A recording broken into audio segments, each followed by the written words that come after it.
Hace muchos años asistí a un congreso de pastores en otro país de un tema que se llama crecimiento de la iglesia. Nos estaban enseñando un sistema para hacer crecer la iglesia a través de lo que se llamaban células. Y después de la información teórica nos dijeron, si ustedes quieren ver cómo funciona en la práctica, pueden ir a visitar una célula. Así que yo fui y visité una célula y recuerdo que llegué a la hora señalada al lugar que me habían indicado y estaba el líder de la célula, que significa un grupo pequeño donde se comparte el evangelio en una casa, se invitan a los vecinos, a los amigos.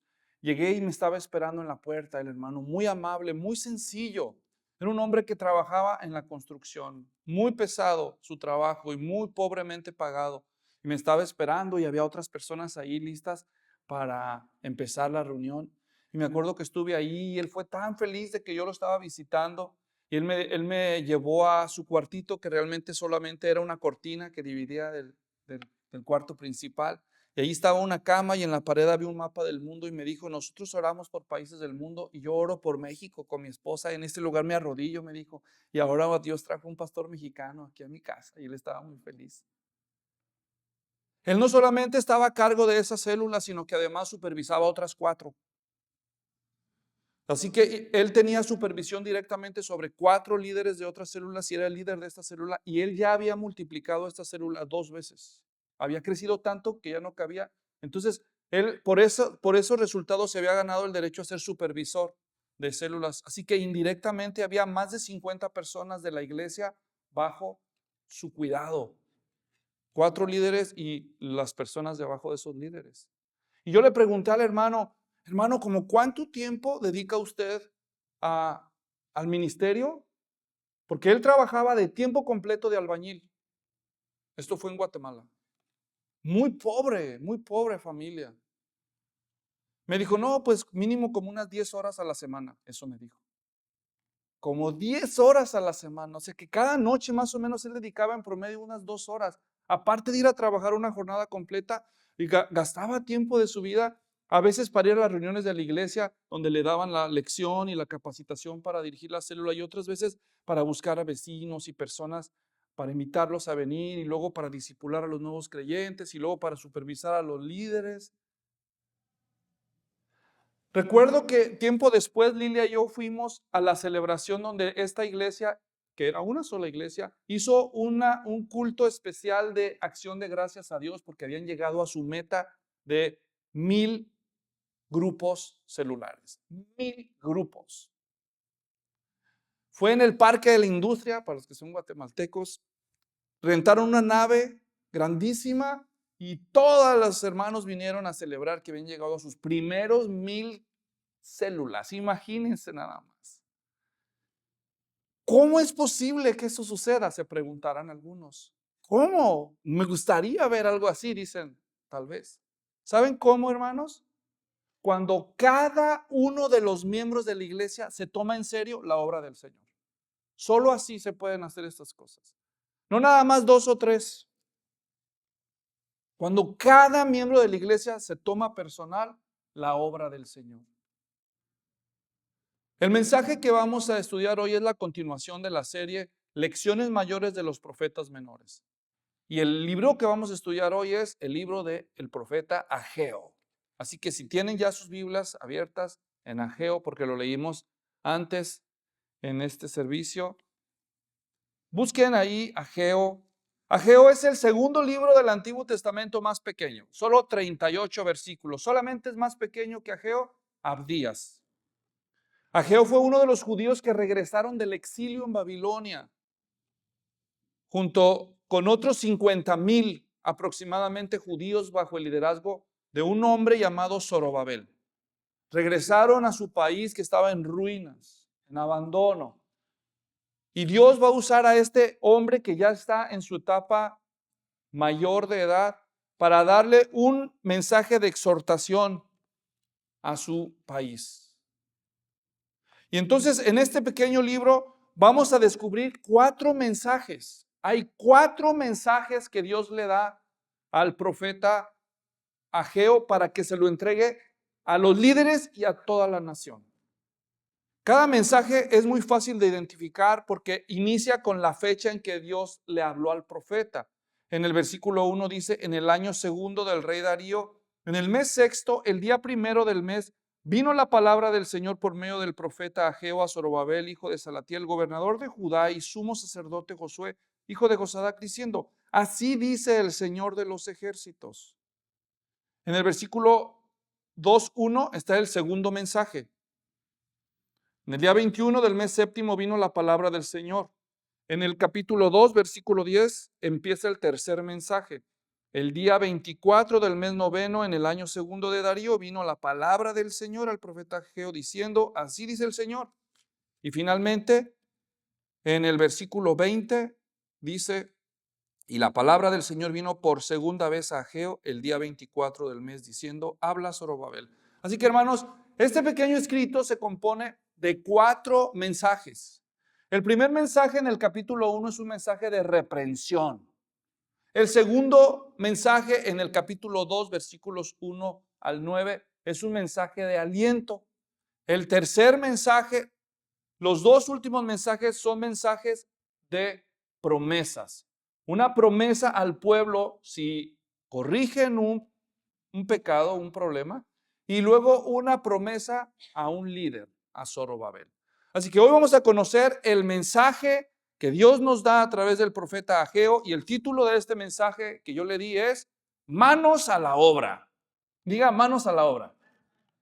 Pero no cualquier manos, manos limpias a la obra. Así que yo lo titulo así, manos a la obra, manos limpias a la obra. Ya van a ver al final por qué. Pero vamos a conocer primero la introducción al escrito. En el versículo 1:1 dice, en el año segundo del rey Darío, en el mes sexto, el día primero del mes. Para nosotros todas esas informaciones pues son muy complicadas de entender. Pero si lo traducimos a palabras de hoy, este día es el 29 de agosto del año 520 antes de Cristo. Ahora hagan cuentas. El año 586 antes de Cristo, Babilonia destruyó el templo, la ciudad de Jerusalén y se llevó cautivos a los judíos.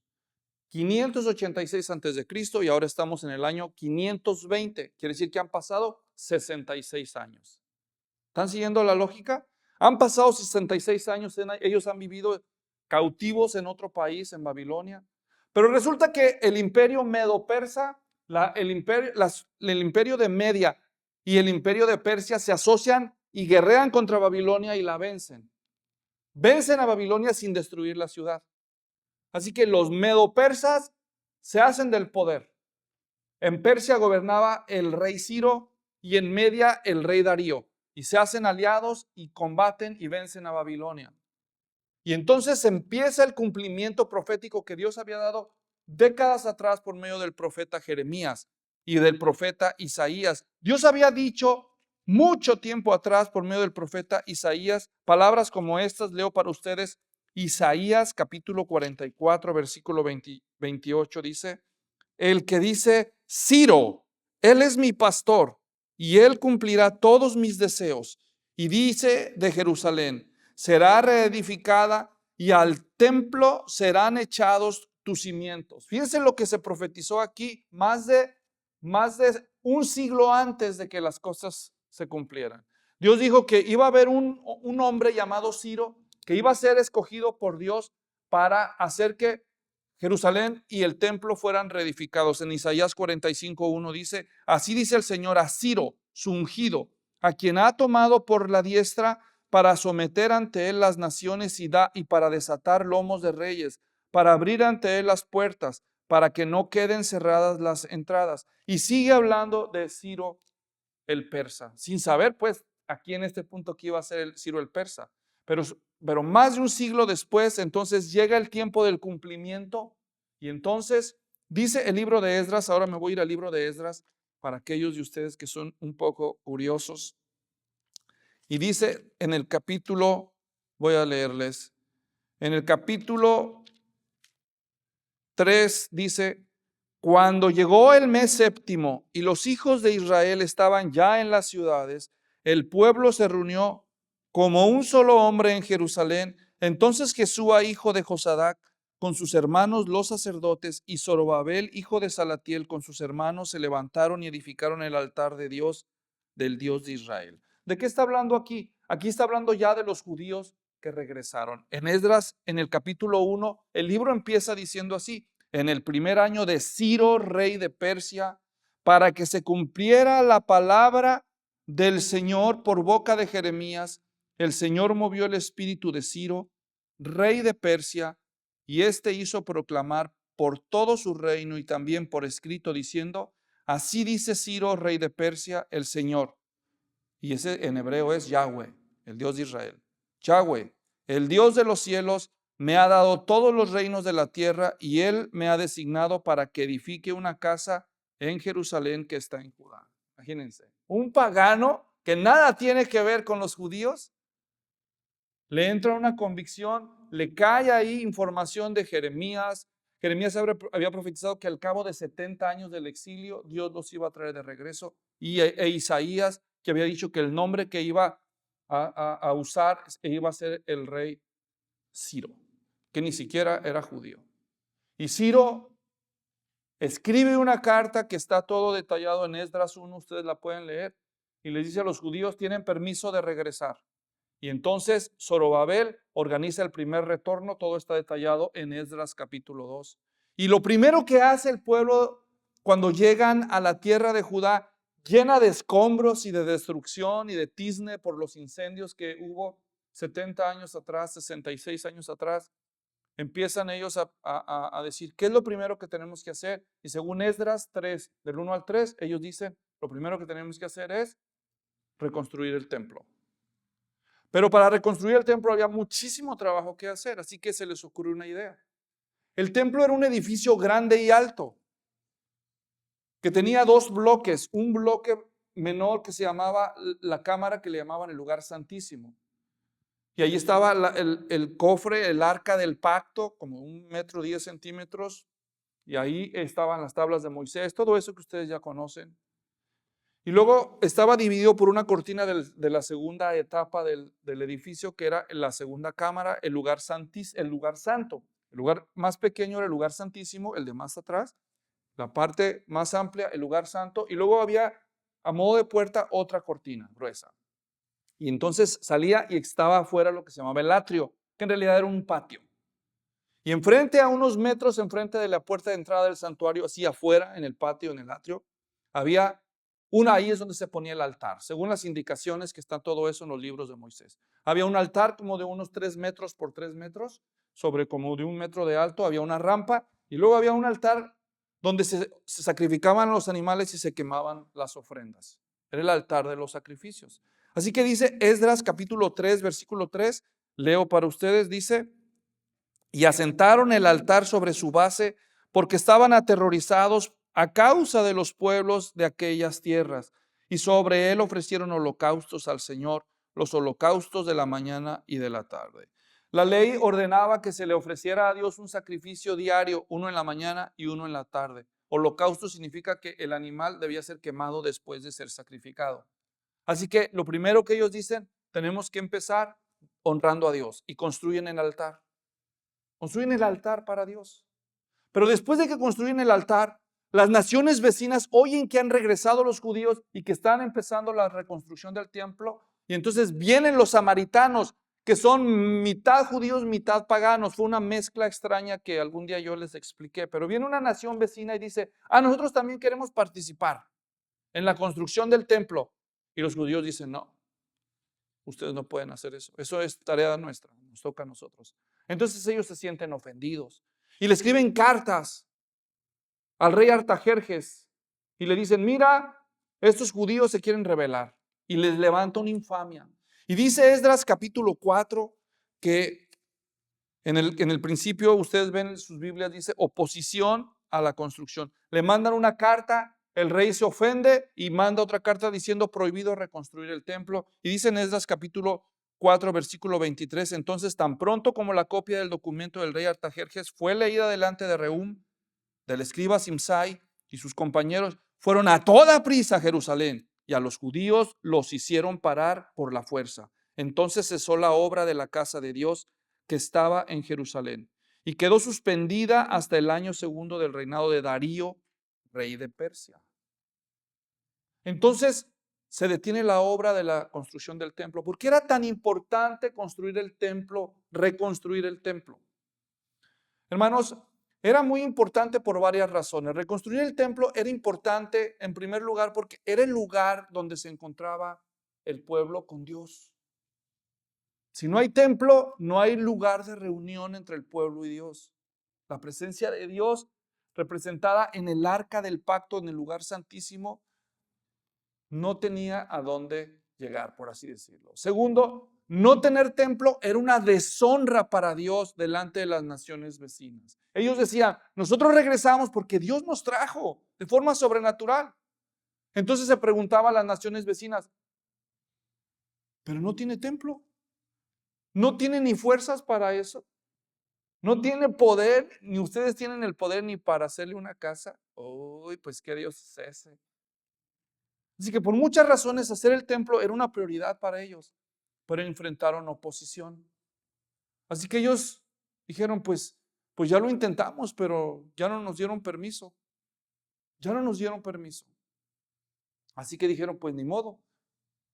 Pues como ya no podemos construir el templo, pues vámonos a las casas, Y cada quien empezó a buscar el terreno de la familia y todos los escombros y empezar a limpiarlo y a reconstruir sus casas. Hicieron pues lo que podían.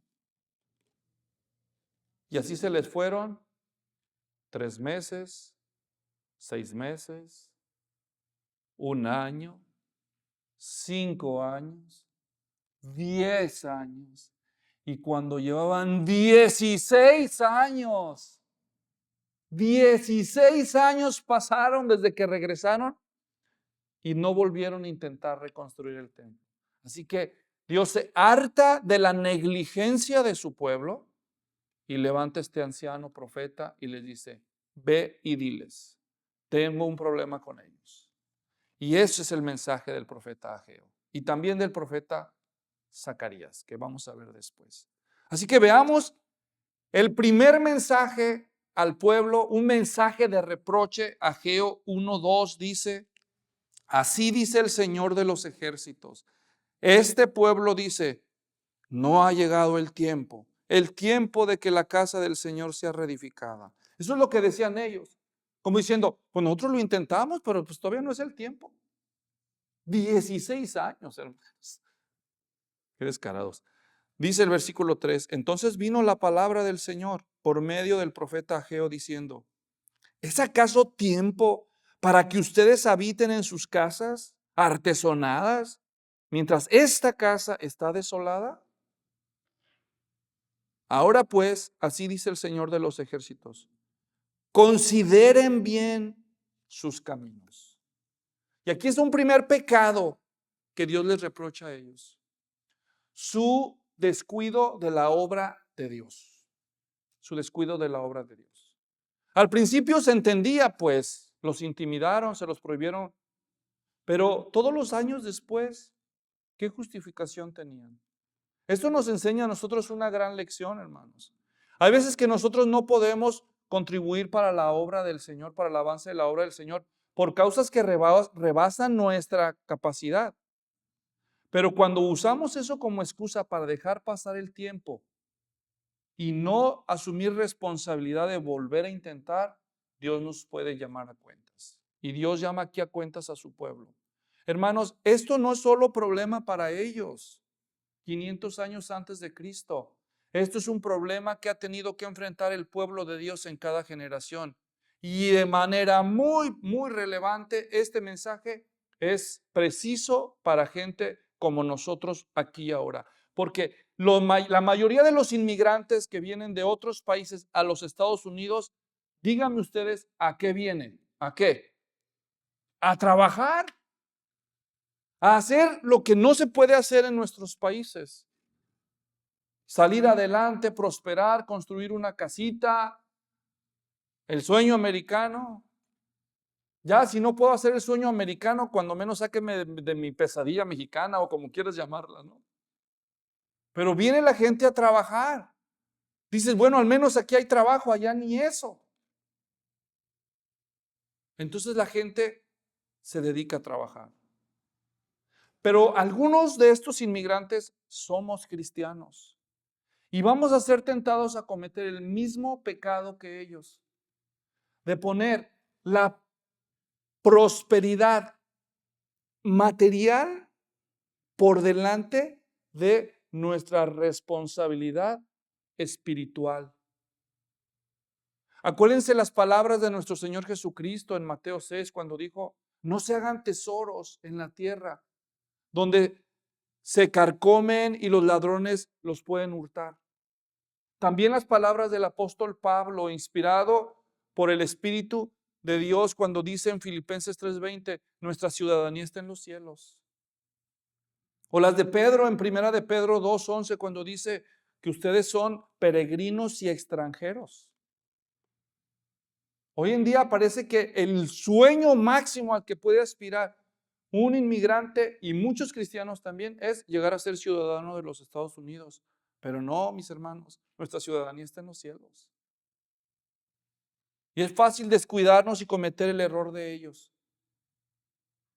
Y descuidar la obra de Dios. Pero aquí hay otro pecado que Dios les va a reprochar a ellos al que debemos nosotros prestar atención. No solo fue la negligencia de ellos, la negligencia. Hay un segundo pecado que Dios les va a reprochar y es la inconsciencia. ¿La qué? La inconsciencia. Cuando alguien dice, ese es un inconsciente, ¿qué está tratando de decir? Es una persona descuidada que no se fija lo que está haciendo, ¿o no? Y fíjense por qué porque digo que cometen un segundo pecado y no solo el de negligencia, sino también el de la inconsciencia. Porque 2 veces aquí en este capítulo Dios les va a decir, ahí en el versículo 5, en la primera, les dice, consideren, estoy en el 1:5. Ahora pues, así dice el Señor de los ejércitos, consideren bien sus caminos. Hermanos, ¿qué es considerar?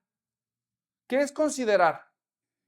Considerar significa pensar. Le dice, consideren bien, piensen bien lo que están haciendo. Los caminos se refiere a lo que hacemos. ¿Y qué quiere decir Dios con eso? Observen ahí, seguimos leyendo. Siembran mucho, pero recogen poco.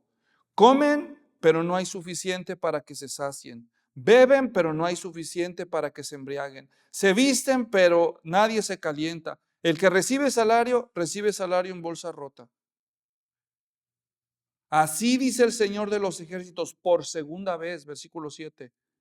Consideren bien sus caminos. ¿Qué les está diciendo? Ustedes no están pensando bien. Ustedes se quieren hacer de la vista gorda. Ustedes quieren ser como todos los demás que divorcian su vida espiritual de su vida material. Ustedes quieren divorciar como los paganos lo hacen. Pero no se puede divorciar. Así que muchas veces, hermanos, cuando nosotros descuidamos la obra de Dios, Dios nos va a disciplinar donde más nos duele. Y sabe que para muchos donde más nos duele es en lo económico. Y eso es lo que le está diciendo a ellos. Ustedes dicen, no, pues ya no se pudo hacer el templo, pues vámonos a hacer nuestro negocio, construir nuestra casita, sembrar nuestros cultivos. Y sembraban y luego les pasaban cosas extrañas. Sembraron, ya estaba todo el trigal ahí sembrado y cuando menos pensaban, se venía una helada y les quemaba todo. Y dice, ¿pero cómo? Decía, híjole, qué mala suerte. Bueno, pues volvemos a intentar. Ahora siembra cebada. Cebada. Luego una sequía. ¿Ahora qué? Bueno. Y luego se les enfermaba un animal. Y luego nunca faltaba ¿qué? Decían, no, ahora sí tenemos borreguitos, nos vamos a hacer buena ropa para el invierno. No, porque se vienen unas heladotas, pasaban fríos en invierno. Una tras otra, 16 años, hermanos. 16 años y no conectaban ellos. No conectaban. Y todo lo que trabajaban y no les rendían. Pero no conectaban. Así que cuando tú trabajas y no te ajusta el dinero, ¿qué es lo que hace la gente normalmente? Trabaja más, ¿verdad? Pero por más que trabajaba, no les rendía. No me contesten. ¿Alguna vez te has sentido ahí? No importa cuánto ganes, nomás no te rinde. Ganas más y se te quiebra la transmisión. 5,000. Trabajas más, hasta te dan una herencia, pero pasa, siempre hay algo. Y tú dices, pero no entiendo. Si no fuera cristiano diría que estabas al lado. Dicen los. Es que no me explico. Siempre hay algo, dice. No conectaban, hermanos. No conectaban. Entonces, observen lo que Dios les manda, versículo 8. Suban al monte, traigan madera, reedifiquen el templo para que me agrade de él y yo sea glorificado, dice el Señor. Esperan mucho, pero he aquí hay poco. Y lo que traen a la casa yo lo aviento. ¿Por qué? Declara el Señor de los ejércitos. Por causa de mi casa que está desolada, mientras cada uno de ustedes corre a su casa. Por tanto, por causa de ustedes, fíjense, Dios se los echa en cara. Por causa de ustedes, por vuestra causa, los cielos han retenido su rocío y la tierra ha retenido su fruto, y llamé a la sequía sobre la tierra, sobre los montes, sobre el trigo, sobre el mosto, el vino, sobre el aceite, sobre lo que produce la tierra, sobre los hombres, sobre el ganado, sobre todo el trabajo de sus manos. Y no les va a rendir, dice Dios. ¿Por qué? Porque han hecho de mi obra una prioridad final para ustedes. Hermanos, cuando Dios les dice a ellos, traigan madera, ¿qué les está diciendo? Traigan material. Para reconstruir el templo se ocupa material. Entonces a lo mejor alguien decía, bueno, ahí está, pues ahí está, ya traje madera. Sí, pero la madera no se va a clavar sola. No solo ocupaban madera, no solo ocupaban que ellos donaran en material, donaran materialmente, también debían donar trabajo, tiempo. ¿Entienden lo que está diciendo el Señor? Yo crecí en la ciudad de Guadalajara, hermanos, en el sector Libertad. Si alguien ve este video allá, pues ya sabe dónde es eso. Y mi abuelita, la mamá de mi mamá, mi abuela Blanca, vivía en la colonia siguiente, a unas cuadras de donde los aronitas, así les decíamos, mal llamados hermanos de la provincia, popularmente conocidos como la luz del mundo, una secta, construyó su sede mundial. Y yo recuerdo que era niño y cuando iba a visitar a mi abuelita, a veces íbamos al mercado que estaba a unas cuadras y no daban ni las 6 ni las 6:30 de la mañana, cuando por las bocinas de todo el barrio ya estaban ellos diciendo, hermanos, ya vénganse a trabajar, levántense. Hicieron un hoyo gigantesco donde era el sótano de lo que hoy es en día el templo religioso más grande de todo México. La catedral de ellos, el templo de ellos. Hay muchas sectas, hermanos, que movilizan a la gente, a su pueblo, a trabajar para construir sus santuarios, para propagar un falso mensaje. Y muchas veces el pueblo de Dios no trabaja así. El verdadero pueblo de Dios que tiene el evangelio y la palabra. Nosotros debemos de aprender del error de ellos. Dios nos llama, hermanos, a ser generosos con nuestros recursos a la causa de Cristo y a dar tiempo a la obra del Señor. Y ellos no conectaban. Por querer trabajar y por querer prosperar, no les rendía. Pero cuando oyen el mensaje de Ageo, miren la reacción del líder, del liderazgo y del pueblo. Dice el versículo 12, y Zorobabel, hijo de Salatiel, el sumo sacerdote Josué, hijo de Josadac, y todo el remanente del pueblo obedecieron la voz del Señor su Dios y las palabras del profeta Ageo, como el Señor su Dios le había mandado. Y temió el pueblo delante del Señor. Entonces Ageo, mensajero del Señor por mandato del Señor, habló al pueblo diciendo, yo estoy con ustedes, declara el Señor. Y Dios se da cuenta que en el corazón ellos se duelen de descubrir su desobediencia, se arrepienten, se juntan y dicen, ¿saben que estamos mal? Estamos mal, hermanos, qué vergüenza. Miren, no hay templo para nosotros y decimos que somos el pueblo de Dios y que Dios nos importa. Y miren, abandonado todo aquello, abandonado. Y entonces, cuando Dios ve la reacción de ellos, les dice, no teman, yo estoy con ustedes. Entonces ellos se organizan, pero sorpresivamente el capítulo cierra con algo que uno no se espera.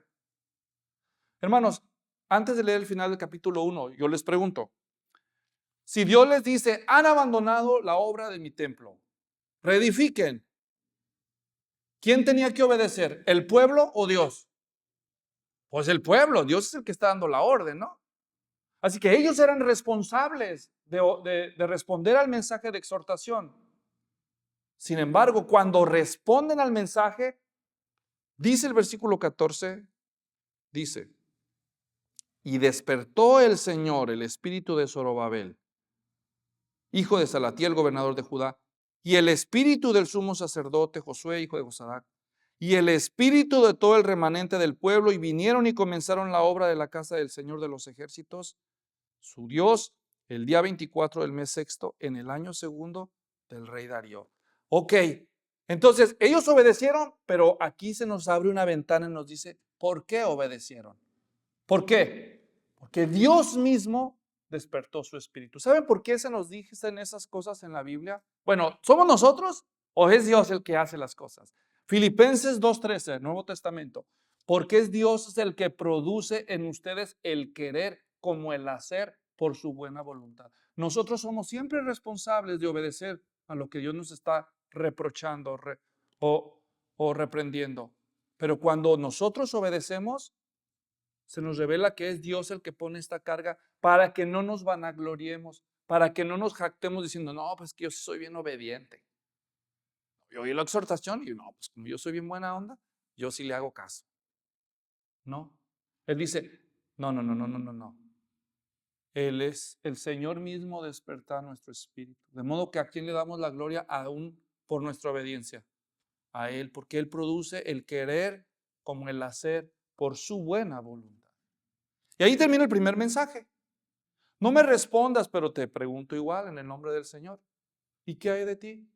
¿Qué es prioridad en tu vida? ¿La obra de Dios en el mundo o tu obra? ¿Los negocios del Señor o tus negocios personales y familiares? En el segundo mensaje del profeta Ageo al pueblo, a nombre del Señor, no es un mensaje de reproche, es un mensaje de aliento. Y eso empieza en el versículo 2:1. Dice, en el día 21 del mes séptimo, eso significa 51 días después del anterior, es decir, menos de 2 meses. Ya llegamos al 17 de octubre del año 520 antes de Cristo.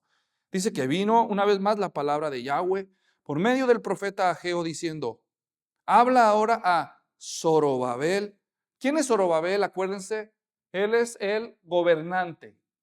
Él es el gobernante civil, mientras que Josué o Jesúa decía en el pasaje paralelo de Esdras, hijo de Josadac, es el líder espiritual. Uno es el líder religioso y otro es el líder civil o político entre los judíos. Entonces dice, versículo 2, habla ahora Zorobabel, hijo de Salatiel, gobernador de Judá, y al sumo sacerdote Josué, hijo de Josadac, y al remanente del pueblo, diciendo.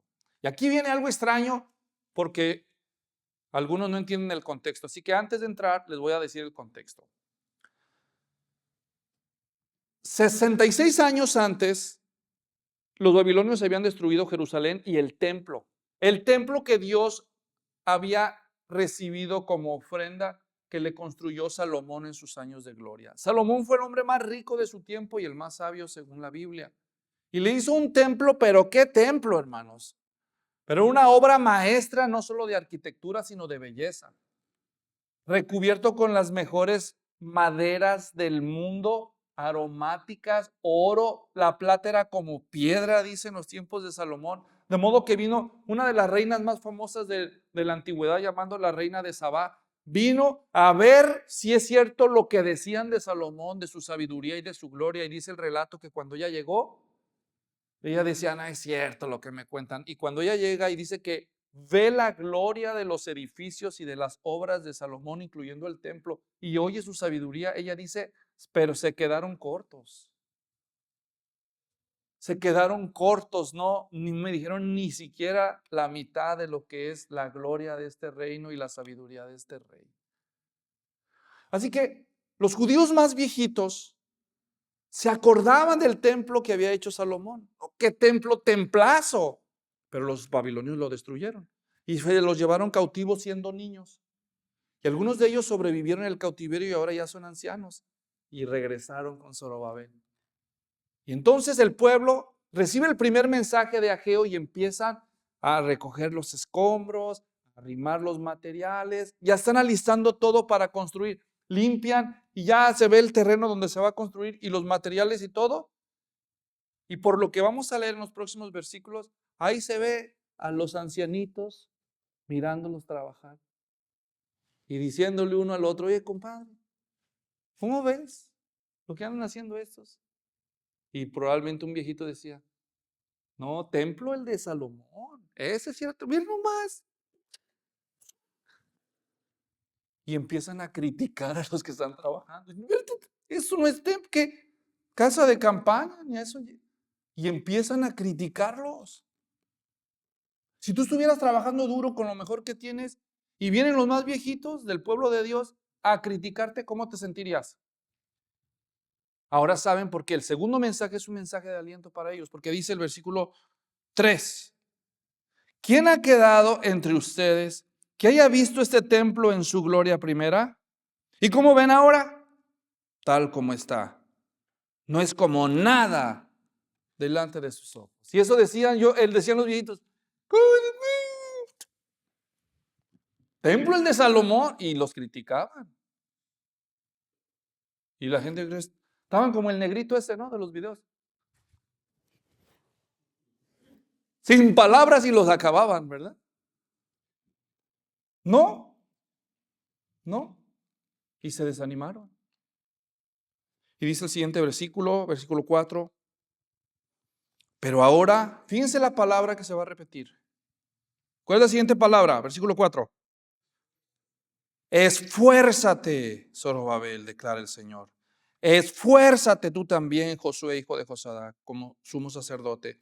Esfuércense todos ustedes, pueblo de la tierra, declara el Señor, y trabajen, porque yo estoy con ustedes, declara el Señor de los ejércitos. ¿Qué les manda Dios?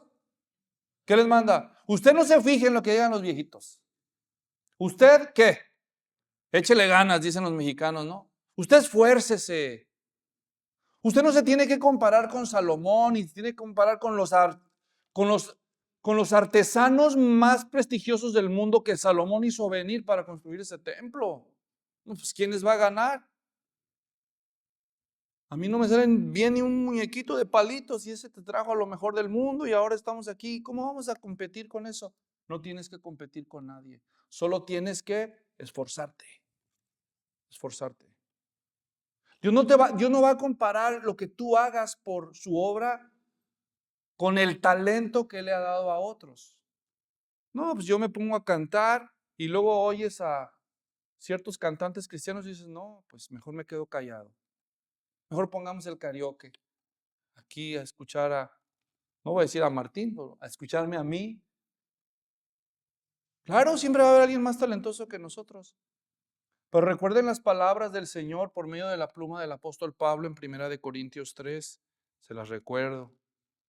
1 Corintios 3, versículo 8. El Señor nos dice a todos. Miren. Leo. Dice. Desde el 7 leo. Así que ni el que planta ni el que riega es algo, sino Dios que da el crecimiento. ¿De quién depende el crecimiento? De Dios. Uno siembra, otro riega, otro la riega, ¿verdad? Cada quien hace lo que puede, pero el crecimiento nadie lo puede garantizar. Ese solamente lo da Dios. Y Dios está comparando la obra de la iglesia con un campo de cultivo. Unos hacen una cosa, otros hacen otra, pero el crecimiento depende de Dios. Pero dice el versículo 8, continúo leyendo. Ahora bien, el que planta y el que riega son una misma cosa. ¿Qué cosa? Son obreros del dueño. del campo de cultivo, son siervos del Señor. Uno planta, otro riega, pero ¿qué son? Son la misma cosa, son siervos del Señor. Pero luego agrega, son como obreros, son como jornaleros, por así decirlo.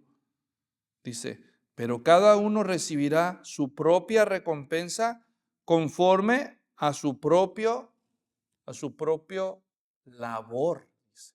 Dios no les va a recompensar a sus siervos por el calibre de su talento. Les va a recompensar por la fidelidad de su trabajo y de su esfuerzo. Y noten que no dice trabajo, dice labor. Porque la labor es trabajo, pero no es cualquier trabajo, es el trabajo pesado del campo, hermanos.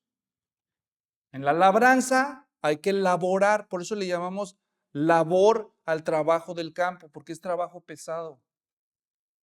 Dios no te va a recompensar porque trabajes igual que otro. Dios te va a recompensar por el esfuerzo de tu trabajo y no solo por eso. Dios te va a recompensar por la forma en que lo haces desde tu corazón.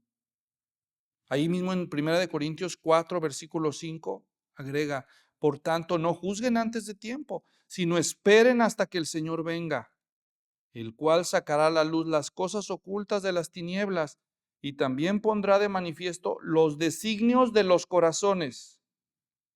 Y entonces cada uno recibirá su alabanza de parte de Dios. Este versículo no está diciendo que cuando el Señor venga va a sacar lo oculto malo. No está diciendo eso. No está diciendo que cuando Cristo venga va a agarrar a Mauricio y le va a decir, ay chiquito, vas a ver, miren sus pecadotes y los va a poner en la pantalla. No está diciendo eso. Lo que está diciendo es que lo oculto que el Señor va a revelar en su venida es lo bueno que tú hacías en secreto y que nadie veía. Eso es lo que el Señor va a hacer público. Y las intenciones de tu corazón. El Señor sabe cuando alguien hace algo que puede ser malinterpretado. Los padres que están hablando con un hijo le dicen, no, mira, reconsidera, esto es lo correcto, esto es lo que más te conviene. Y el hijo dice, el hijo fácilmente malinterpreta y dice, viejos egoístas, lo que quieren es que yo sea igual de amargado que ellos, pero cuernos, yo no, yo soy más inteligente. No me fastidien la borrega, pero como les tiene miedo, no les dice nada, le dice, sí, Daddy, yes, Daddy. Hijo loco. Y se va y hace lo que quiere. Porque dice, esos son malos padres. Pero Dios conoce las intenciones. Cada cosa que nosotros hacemos, no solo la hacemos con cierta intención. Y Dios sabe cuando nosotros hemos hecho las cosas con la mejor intención, aunque se preste a malos entendidos. Pero dice que un día va a venir el Señor, que conoce los designios del corazón y que le va a recompensar a cada uno según su obra, según su labor y según la intención de su corazón. Así que muchas veces por hacerlo bueno uno queda mal, pero no te preocupes, Dios lo sabe. Así que no te preocupes de lo que digan los viejitos o el pastor. Lo más importante es que uno diga, yo hago esto para el Señor, me vean o no me vean. Ustedes han venido a este lugar y se meten en esos baños bien a gusto. Bien a gusto el que va y se sienta en esa taza y huele a perfume y se ve recién lavadito. Dice, ay, qué rico descansar aquí. Pero alguien hace eso y nunca sabemos quién es. Hay mucha gente que hace muchas cosas y nunca le dan las gracias. Nunca le dan el reconocimiento. Nunca. Pero hay uno que sí lo vio. Y que sí va a recompensar todo esfuerzo, todo sacrificio. Y ese es el Señor. Por eso no debemos desanimarnos, sino como dijera la Escritura en otro lado, hermanos, sean firmes y constantes, creciendo en la obra del Señor, sabiendo que su trabajo en el Señor no es en vano. 1 Corintios 15, 58. Nuestro trabajo en el Señor no es en vano. Así que cobren ánimo. Y ahí volvemos a Ageo. Yo no sé si tú estás trabajando por el Señor, pero si algún día haces algo y no te dan las gracias, no te ofendas. El Señor no lo ignora, te recompensará si te esfuerzas. Para esto, en el versículo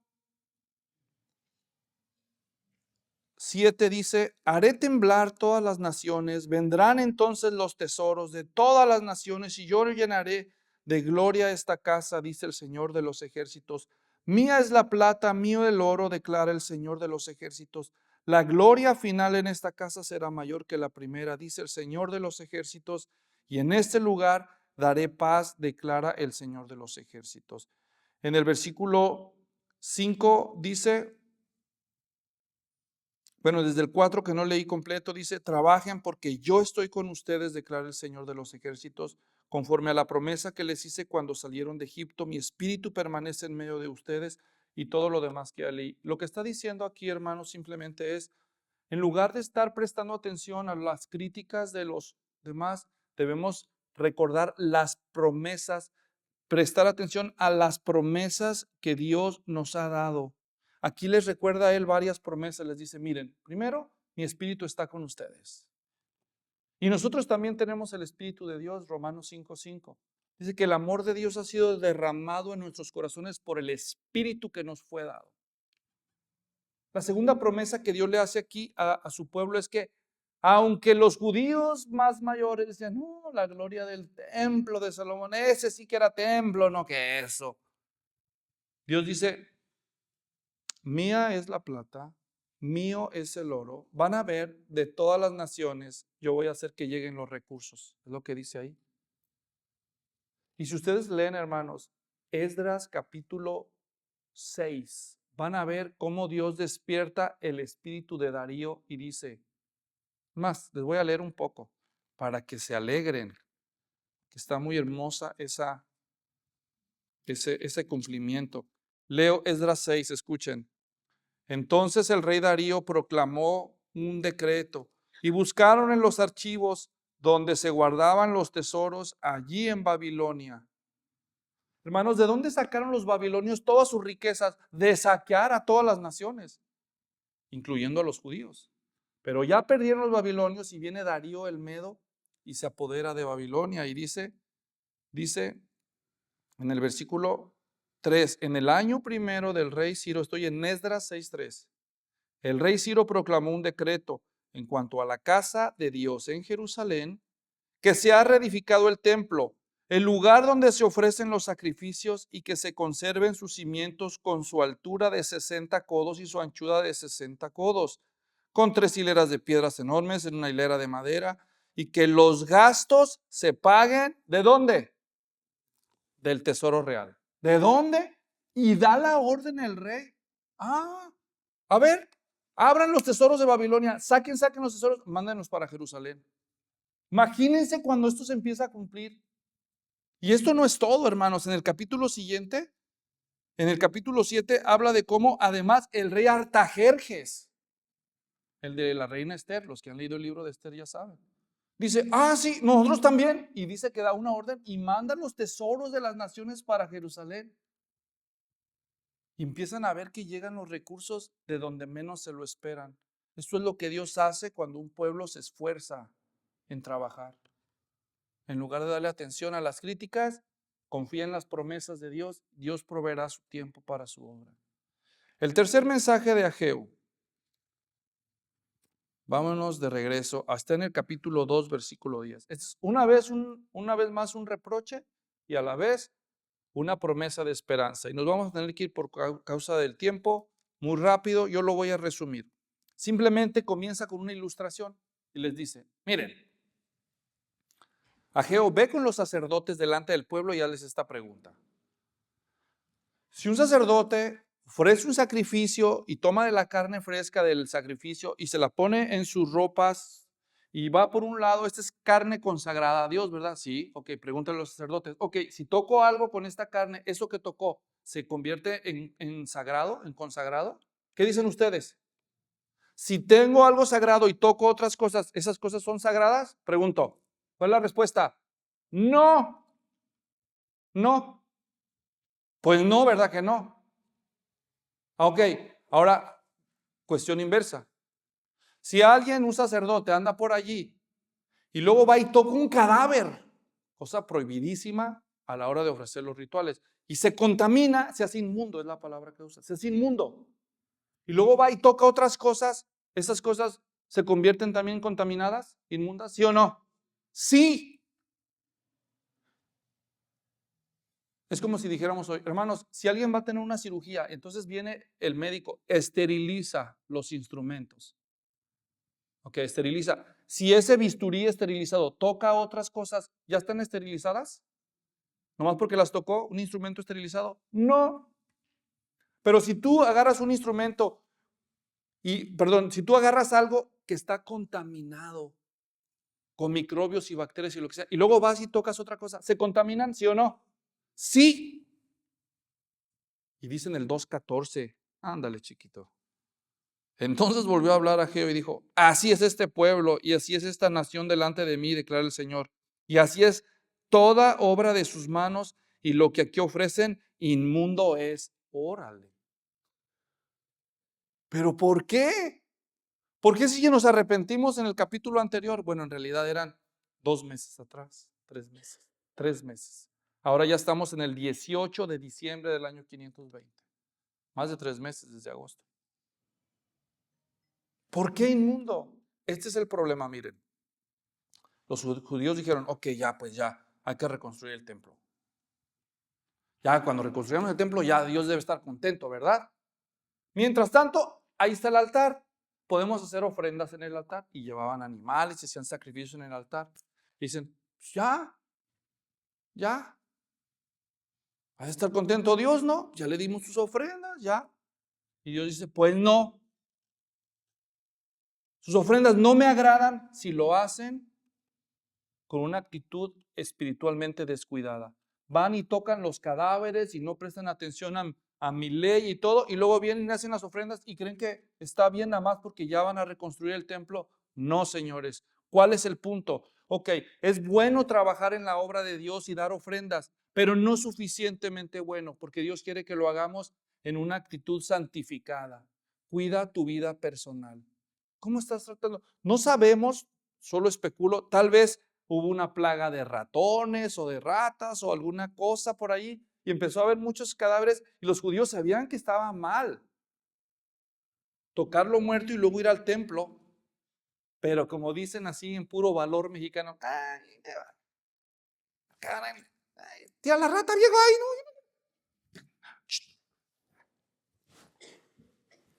O sea, eran descuidados. O tal vez era algo todavía peor. Eran tramposos en sus negocios, ladrones, hacían injusticias con alguien, mentirosos con tal de cerrar el trato. Y su vida privada era no santificada, no estaban, pero su vida religiosa, su vida ritual empezaba a poner orden. Estaban ocupándose en la obra del Señor por fin después de tantos años, pero a nivel personal todavía no se santificaban. Y dice Dios, no me gusta eso. Es más, segundo llamado a la consideración. Si ustedes prestan atención ahí, versículo 15, dice,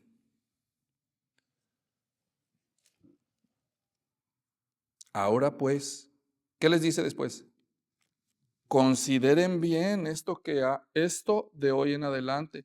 Antes que se pusiera piedra sobre piedra en el templo del Señor, desde aquel tiempo venía alguno, un montón de 20 medidas y había solo 10. Venía alguno al lugar para sacar 50 cántaros, había solo 20. Os herí con viento abrasador, con añublo y con granizo en toda la obra de sus manos, pero ninguno de ustedes se volvió a mí, declara el Señor. Pero consideren bien esto delante de hoy. Desde el día 24 del mes noveno, desde el día en que se pusieron los cimientos del Señor, consideren bien. Está todavía semilla en el granero, todavía la vid, la higuera, el granado y el olivo no han dado fruto, pero desde hoy los bendeciré. Y Dios les hace una promesa, hermanos. Una promesa de prosperidad si se santifican. Así que Dios les da una segunda lección. No solo su falta, la negligencia de servir en la obra de Dios afecta nuestra vida económica, también nuestra negligencia en nuestra vida, en nuestra pureza espiritual a nivel privado. Ese es el problema de la gente. Cree que se puede uno divorciar de su vida espiritual, de servir a Dios y de cuidarse del pecado, que no le afecte en su vida material o económica. Creen que son cosas que no se combinan, pero para Dios no es así. Dios nos disciplina o nos puede disciplinar en lo económico cuando somos descuidados en lo espiritual o en lo ministerial. Lo ministerial es la obra que hacemos para Dios y lo espiritual es la relación que mantenemos con Él. Y Dios quiere las dos cosas. Nos quiere ocupados en su obra y nos quiere luchando contra el pecado, no contaminarnos. Evitar el pecado y confesarlo de inmediato cuando lo encontramos y con una actitud de arrepentimiento. Y que se vaya reduciendo en nosotros la frecuencia del pecado. Y al final, el libro cierra con una palabra de esperanza para el líder, para Zorobabel. Y se le dice en los versículos 20 al 22, yo voy a traer juicio sobre todas las naciones. Y en el versículo 23 se le dice, pero a ti te haré anillo de sellar, Zorobabel. Y el anillo de sellar era un objeto muy importante para los reyes antiguos. Era con lo que se firmaban los documentos, los poderes y las propiedades. Así que lo cuidaban mucho. Era un objeto de mucho poder. Dios le había dicho décadas atrás al rey Joaquín que por sus pecados, aunque fuera su anillo de sellar, Dios se arrancaba el dedo y lo tiraba, señalando que Dios desechaba al rey Joaquín por sus pecados. Pero ahora han pasado décadas y hay un nuevo hombre, Zorobabel, que es descendiente del linaje real y dice, tú vas a ser para mí el anillo de sellar, mi siervo. Esa frase, mi siervo, que Dios le dice en el versículo 23 a Zorobabel, hermanos, era un término usado para los reyes del linaje mesiánico. Y sorpresivamente, cuando llegamos a Mateo capítulo 1, versículos 11 y 12, vemos que en la genealogía de Jesucristo, ahí aparece Zorobabel. Zorobabel, hijo de Salatiel. Él fue uno de los del linaje del Mesías, un tipo de Cristo, y probablemente cuando Cristo venga en su reino, Zorobabel va a tener un lugar muy especial, ahí cerca del rey David, cerca del Señor Jesucristo, porque así está la profecía, para animar. Así que, ¿qué nos enseña toda esta historia, hermanos? ¿Saben que hermanos como el líder de la célula que yo les conté, aquella célula que yo visité, son muy trabajadores y nadie los conoce? Nunca vas a ver un libro escrito con ellos, ni los vas a ver aparecer en un documental probablemente, pero son hermanos muy trabajadores. Algunos de ellos, hermanos, trabajan tanto sin recibir ni un solo centavo de la iglesia y tienen más experiencia y más fruto que incluso muchos pastores que yo he conocido. ¿Y qué hay de usted? ¿Usted trabaja en la obra del Señor? ¿En qué lugar de prioridades está la obra del Señor? La expansión del reino de Dios en el mundo, ¿en qué lugar está en tu vida? ¿Tus negocios, tu casa son una prioridad? Si tú hubieras vivido en ese tiempo y Dios hubiera mandado este mensaje, ¿hubiera sido de los regañados o de los felicitados? Por eso quiero cerrar yo con este reto, hermanos. Hoy en día en los videos y en las controversias de las redes sociales, critican mucho a los pastores que hablan del diezmo por causa de los abusos que se han cometido. Y como dijera el pastor ayer que estábamos en la conferencia, la mayoría de los que critican eso son los que menos ayudan, los que menos contribuyen, pero son buenos para hacer las críticas y los videos. Los que somos miembros de esta iglesia, sin que nadie nos obligue, aceptamos voluntariamente diezmar nuestros recursos para la causa de Cristo. Pero este es un desafío que yo les hago a ustedes, como el profeta Ageo se los hizo a ellos. Yo quiero invitar a todos a que separen el 10% de sus ingresos y no les voy a pedir que lo den en esta iglesia, solo que lo separen. Que den de ese 10% a la obra de Dios. Si tienes que ayudar a tu madre o a tu padre que están ancianos y solos en América Latina, ok, de ahí mándales algo a esos ancianitos que Dios ama.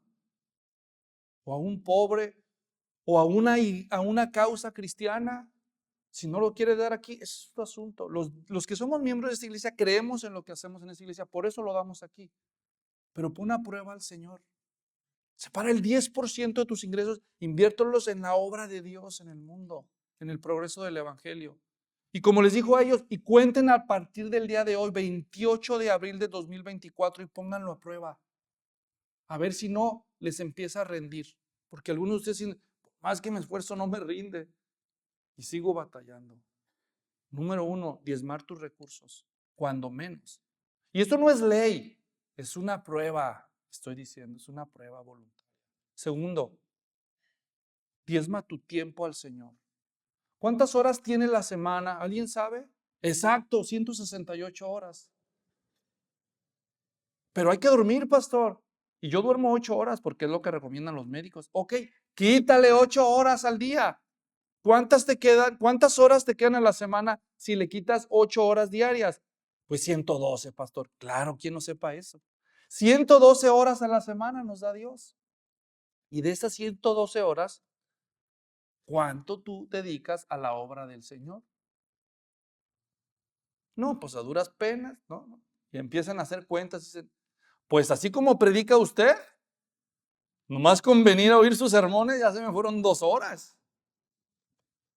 Y el viaje, no, yo vengo desde Patterson, yo vengo desde Concord. 1 hora de camino, cuéntala también si quieres. Vienes a la iglesia, 3 horas, 1 hora de venida, otra hora de ida, ya van 5. 112 horas a la semana, ¿cuál es el 10% de eso? 11 horas pasaditas. Rebájala 10 horas a la semana. Y hago cada día un devocional de media hora. Muy bien, rebaja eso también. Y vengo al estudio de los jueves a las 5 de la tarde o a la reunión de mujeres los miércoles. Otras 2 horas. Ok, gástalas. Y lo demás. Pues ¿de dónde voy a sacar tiempo, pastor? Si gasto 2 horas en el camino diario allá para ir al trabajo y luego otras 2 horas de venida. No sé, yo no sé.